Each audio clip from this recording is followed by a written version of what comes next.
ये जो आपको संरचना दिख रही है ये आपका क्या है, गुणसूत्र है। क्या है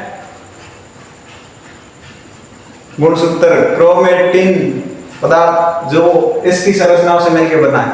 अब इस गुणसूत्र के बारे में पढ़ेंगे। तो हेलो होमो सेपियंस, अब आप जो अध्ययन करने जा रहे हो वो आपके बॉडी का जो आइडेंटिटी है, पहचान का जो पार्ट है, उसको जो आपकी पहचान छुपी होती है, आपकी पीढ़ी दर पीढ़ी जो पहचान है, आपकी खुद की पहचान, आपकी अगर एक भी कोशिका कट के कहीं गिर जाती है तो उसका पता किस प्रकार से चलता है, तो वो आपके गुणसूत्र या डीएनए से पता चलता है। ये क्रोमेटिन जो पदार्थ है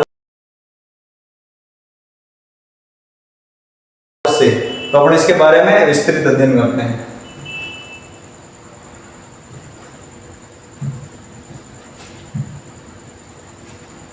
क्रोमेटिन की संरचना, स्ट्रक्चर ऑफ क्रोमेटिन मटेरियल।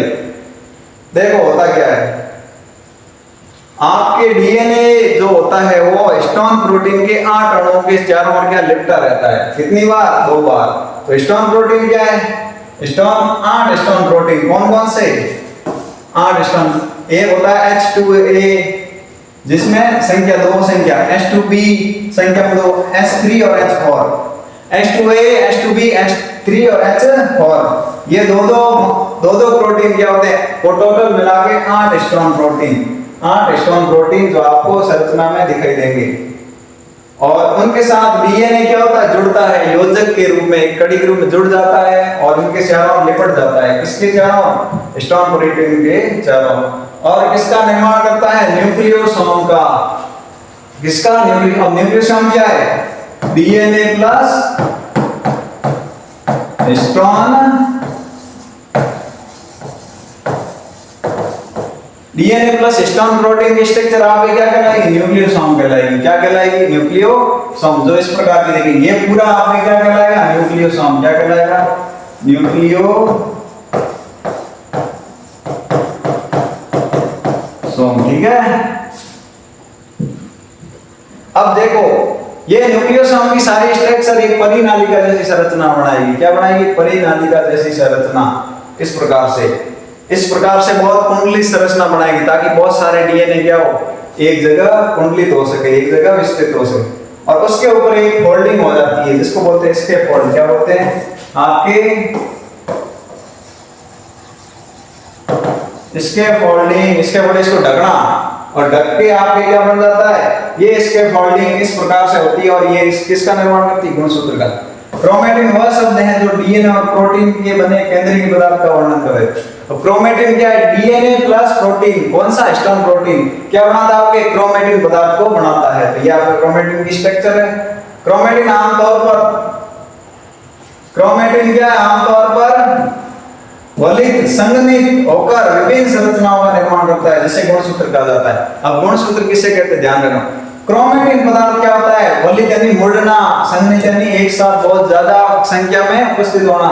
और क्या करता है? विभिन्न अलग अलग संरचनाओं का, जिस प्रकार से ये आपको संरचना दिख रही है इस प्रकार से ये क्रोमेटिन पदार्थ आपके इस प्रकार से किसका निर्माण करता है? आपके गुणसूत्र का, जिसको बोलते हैं क्रोमोसोम।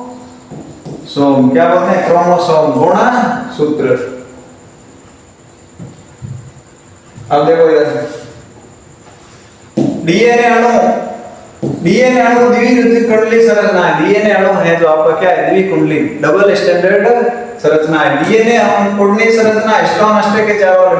अब डीएनए अणु है वो किसके चारों ओर लिपटा होता है? हिस्टोन प्रोटीन के चारों ओर। क्या निर्माण करता है? न्यूक्लियोसोम का। यहाँ आपके न्यूक्लियोसोम का निर्माण करता है। न्यूक्लियोसोम कब करता है? DNA plus histone protein. अष्टक हिस्टोन प्रोटीन का बना होता है व्यवस्थित रूप से 4 का। अब हिस्टोन प्रोटीन किसका बना होता है? H2A, H2B, ठीक है, H3 और H4। दो संख्या में टोटल कितने हो गए? 8 हिस्टोन प्रोटीन का बना होता है आपके। ये 2 बार अष्टक के कोर बीच में एक योजक डीएनए होता है। देखो 2 अष्टक कोर के बीच में एक योजक डीएनए होता है। 2 अष्टक के बीच योजक डीएनए कितना होता है? 1। 8 स्टोन का एक समूह जो डीएनए द्वारा लिपटा होता है न्यूक्लियोसोम कहते हैं। न्यूक्लियोसोम एक विपरीत परिनालिका जैसी संरचनाओं के चारों लिपट जाता है। क्रोमेटिन डीएनए प्रोटीन के केंद्रीय पदार्थ हैं। क्रोमेटिन डीएनए और स्टोन का क्रोमेटिन पदार्थ है। क्रोमेटिन हॉरिजॉन्टल संरचना से गुणसूत्र का निर्माण करता है। इस प्रकार से हमारा चैप्टर क्या हो जाता है, खत्म। I hope you are learning, enjoy it and made a memorable moment and also will expect something more interesting thing in biology. So I hope आपको समझ में आया और आगे अपन और बहुत सारी चीज़ों पर डिस्कस करेंगे। तो बने रहिए अपने साथ, खिलते रहिए, मुस्कुराते रहिए, हंसते रहिए और पढ़ते रहिए बस। मंगल भव।